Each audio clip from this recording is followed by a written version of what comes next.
9 సార్లు పెంచింది ప్రభుత్వం. గ్యాస్ ధరలు ఆర్టీసీ 3 సార్లు. ఇలా ఏది ముట్టుకున్నా పెట్రోల్, డీజిల్, గ్యాస్, చక్కెర ఇలాంటి ఏది ముట్టుకున్నా ధరలన్నీ ఆకాశాన్ని అంటుతున్నాయి. ఈరోజు పేదవాడు ఎలా బ్రతుకుతున్నాడన్న ఆలోచన కూడా లేదు ప్రభుత్వానికి. అందుకే కాంగ్రెస్ పార్టీ పేదవాడికి అండగా నిలబడాలని నిర్ణయించుకుంది. కాబట్టే ఈరోజు అద్భుతమైన పథకం ఈరోజు కాంగ్రెస్ పార్టీ ప్రవేశపెట్టడం జరిగింది. ఇందిరమ్మ అభయం అనేది పేదవాళ్ళకి, ప్రతి పేద కుటుంబానికి ఆసరాగా నిలిచే పథకం ఇందిరమ్మ పథకం. ఇందిరమ్మ పథకం ద్వారా ప్రతి పేద కుటుంబానికి 5,000 రూపాయలు ప్రతి నెల ఇంటి మహిళ చేతుల్లోనే, ఇంటి మహిళ ఖాతాలోనే జమ చేసే పథకం ఇందిరమ్మ పథకం.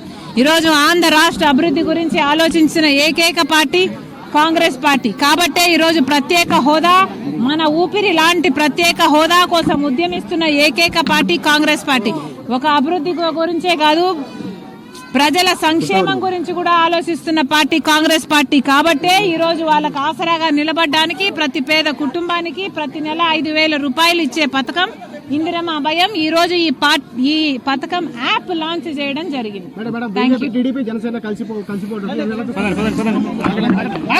అందరూ దొంగలే, ఎందుకు కలుస్తున్నారో చంద్రబాబు గారు సమాధానం చెప్పాలి. మనకు పోలవరం ఇచ్చారని కలుస్తున్నారా? మనకు ప్రత్యేక హోదా ఇచ్చారని కలుస్తున్నారా? మనకు రాజధాని ఇచ్చారని కలుస్తున్నారా?